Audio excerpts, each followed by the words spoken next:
nararamdaman at tinitirhan natin ngayon.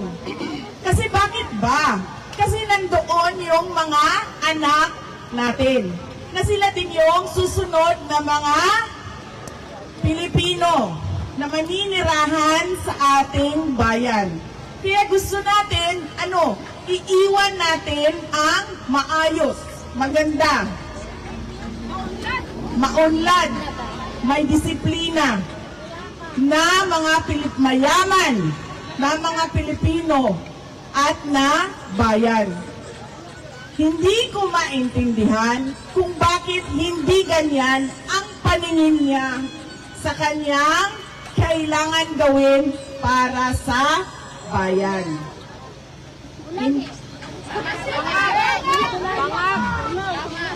Hindi ko alam bakit lahat tayo pare-pareho ng pangarap para sa ating bayan.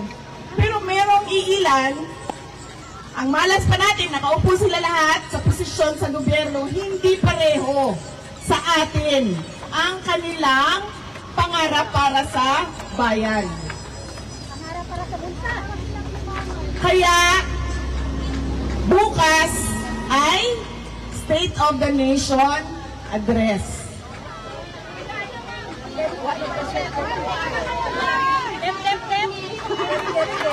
Sayang ang data.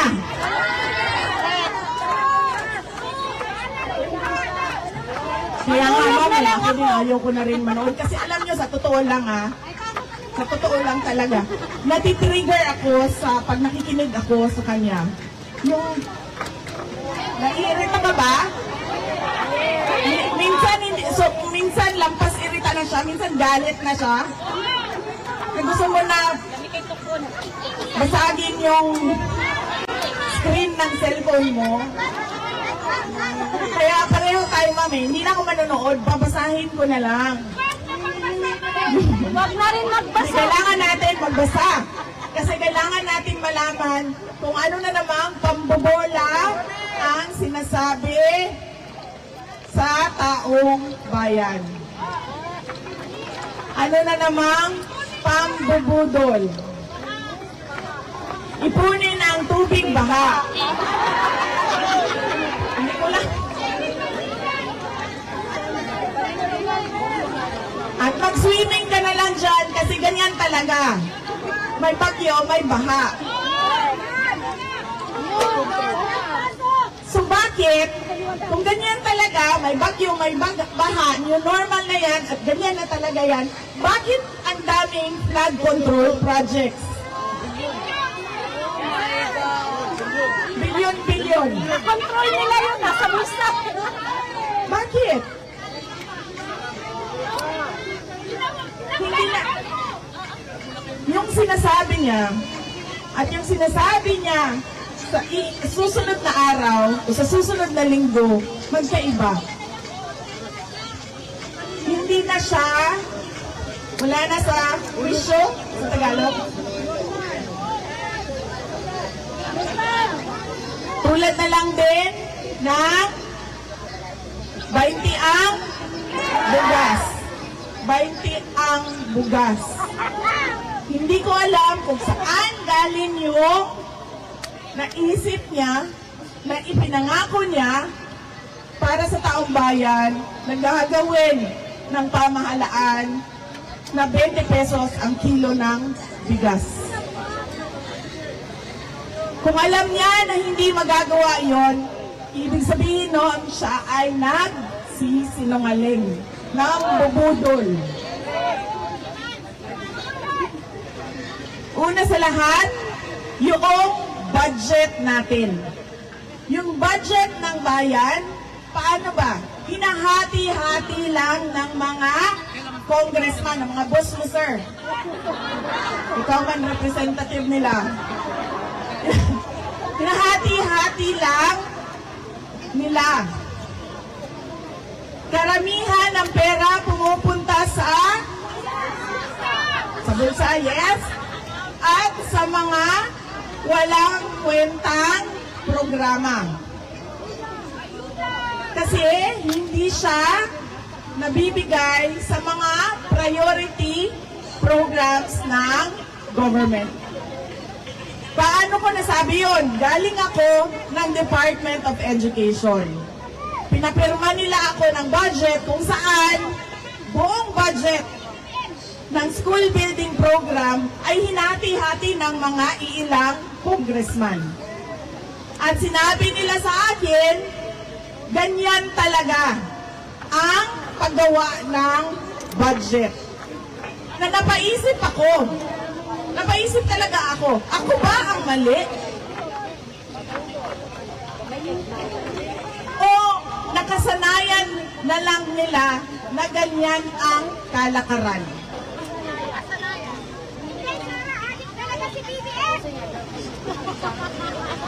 Hindi napupunta sa totoo at tamang proyekto para sa bayan ang ating budget.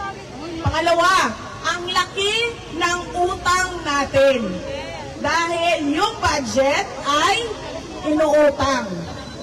Mag-utang ka para ka gumawa ng tulay mula sa Sorsogon papuntang Samar, mula sa Leyte papuntang Surigao, at pabalik ka naman Zamboanga papuntang Dumaguete, Dumaguete papuntang Siquijor, papuntang Cebu. Kung mangungutang ka para itulay mo yan lahat, okay lang. Pero kung mangungutang ka dahil ibibigay mo 5,000, 5,000, 5,000, 3,000 sa'yo, 2,000 sa akin, 5,000 sa akin, 5,000 sa'yo, wala kang makikitang pagbabago at kaunlaran sa bayan. Dahil mali ang paggamit ng pera na inutang. At paano mo yon mababayaran? Doon sa mga bigay mo, bulsa mo, walang babalik na investment sa ekonomiya. Hindi tataas ang ekonomiya. Dahil pangit pa rin ang bayan. Bagsak pa rin ang iba't ibang lugar natin.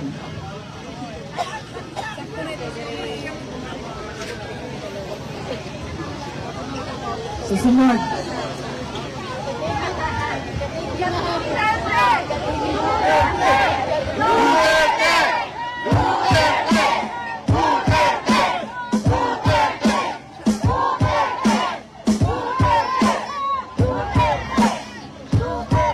Anong oras na? Alas 4? Okay. Kasi sabi nila hanggang alas 5 lang daw tayo dito. Sanyasan niyo ako pag umabot na tayo ng 4:30 ha, kasi magpicturan pa tayo. Ang dami natin. Okay? Asan ako? Sa Sona bukas, bubudol na naman sila. Ang susunod ay yung walang klarong independent foreign policy. Nasa saligang batas natin yon. Nasa konstitusyon yon. Na hindi tayo kikiling kahit kanino man na dayuhan para sa ating bayan. Pero anong nakikita natin ngayon? Ang nakikita natin ay ang militarisasyon ng ating bayan. Ang pagpapasok ng mga Amerikano sa iba't ibang lugar sa ating bansa. Ang paglalagay ng factory ng armas sa ating bansa. Anong sinabi ni President Trump noong meeting nila? Ang sabi ni President Trump, they tilted towards the China. And, anong sinabi niya? Naayos namin yon. And now, it is tilting towards the United States. Ano ibig sabihin ng tilt? Di ba sumasandal? Anong tiyat sa Tagalog? Kuya. Kumikiling. Kumikiling na ang ating foreign policy papunta sa US. Hindi ko word yan. Hindi ko salita yan. Napanood natin yan na sinabi. Kumiling ang Pilipinas sa Amerika. Hindi tama yun. Kasi ang nakalagay sa ating konstitusyon ay independent foreign policy. Ibig sabihin, wala ka, hindi ka kikiling. Tatayo ka sa sarili mong paa. At ano ang ginagawa nila sa West Philippine Sea? Nakikipaggirian sila sa China. Meron tayong arbitral award. Sinasabi sa atin ang West Philippine Sea. Ang dapat natin gawin, dalhin yan doon sa Beijing. Pag-usapan natin ito. Amin ang West Philippine Sea. May arbitral award. Hindi yung makikipaggirian ka doon sa dagat. At anong sabi niya ngayon? Sa girian ng teritoryo ng Cambodia at Thailand. Ang sabi niya, tutulong ang Pilipinas para magkaroon ng kapayapaan doon. Pero anong ginagawa niya sa bayan natin?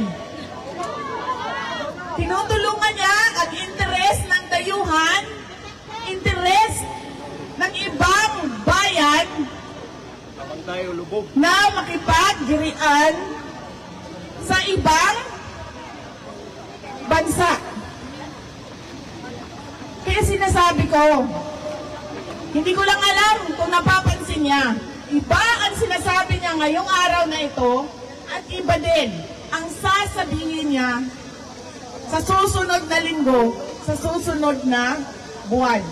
Habang lumalala ang kalagayan ng ating bansa.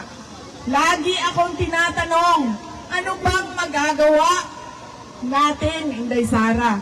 Ang magagawa natin ay magkaisa tayo. Sabihin natin sa pamahalaan, maraming maling pulisiya. Dapat ninyo itama. Unang-una na, hindi ninyo kami pwedeng sabihan na magtiis na lang kami. At new normal na yan. Hindi ninyo kami pwedeng sabihan na wala na tayong magagawa. Dahil, bakit? Ganito ang bansa ng Korea. Hindi perfect, pero madaming maayos. Marami pang ayuda. Bakit? Marami pang ayuda dito. Alam nyo, pumunta ako, diba? Nakisama ako sa Filipino community sa The Hague. Pumunta yung mga tiga-Europe. Pumunta kami sa Australia. Pumunta kami sa Qatar. Pumunta kami sa dito sa inyo, sa South Korea. Ang susunod namin ay sa Kuwait. Wala pang date. Hanggang ngayon. Wala sa kalingkingan ng lahat ng bansa na ito ang Pilipinas. Dahil walang nagmamalasakit na magsabi na pilitin natin ibangon ang ating bayan. Na hindi pwedeng okay na ito. Bayan ito ng mga anak natin. Patapos na tayo. Anong edad ko? 28.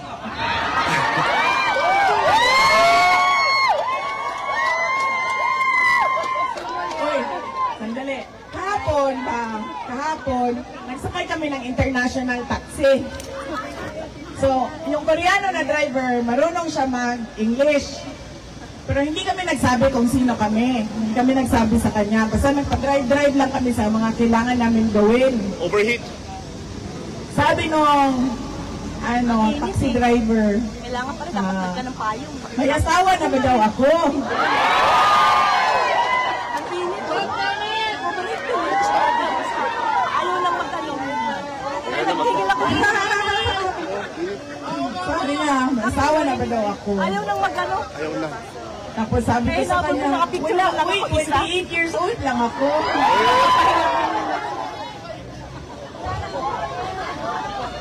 Oh, 28 years old lang ako. Patapos na ako sa mundo na ito. Yung anak ko, 8 years old pa lang. Ayaw ko na iiwan yung bayan natin na magulo. Na ang mga bata hindi nakapagtapos ng pag-aaral. Na ang mga tao ay walang oportunidad sa trabaho.